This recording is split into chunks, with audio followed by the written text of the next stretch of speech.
जुनीवेल compound येथील आदिलशाही ईदगाह इथं रमजान ईद निमित्तानं मोठ्या भक्तिमय वातावरणात सामूहिक नमाज पठण करण्यात आलं।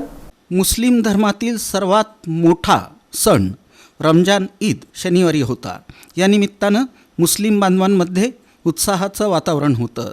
दरम्यान या निमित्तानं जुनी मिल कंपाऊंड येथील आदिलशाही ईदगाह इथं सामूहिक नमाज पठणाचं आयोजन करण्यात आलं होतं। यावेळी मोठ्या संख्येनं मुस्लिम बांधव अल्लाहच्या चरणी नतमस्तक झाले। या ठिकाणी सय्यद मोहम्मद फजुलुल्लाह खतीब यांनी नमाज पठण केलं, तसंच यावेळी मार्गदर्शन केलं।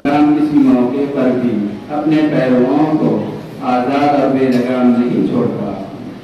अखलाक हुदूद कायम रखने पर बहुत जोर देता है, क्योंकि अखलाक ही तो इंसानियत की जान है।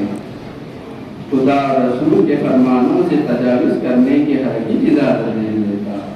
इस्लाम ने खुशियाँ मनाने की जो सूरतें कायम की हैं वो सिर्फ ये हैं कि ईद के दिन हर मुसलमान अपने रोज़ाना मशागिल ज़िंदगी को छोड़कर फुर्सत पाले और अपनी हैसियत के मुताबिक घर वालों और बच्चों के लिए अच्छा लिबास और उम्दा बिता मुहैया करे।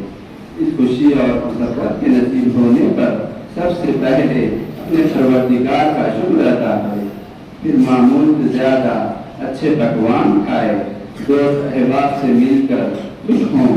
सच्ची खुशी खेल कूद में नहीं बल्कि अपने परवरदिगार की नेमतों की शुक्रगुजारी करते हुए दोस्त अहबाब को खिलाने पिलाने और दूसरों की हमदर्दी करने में है।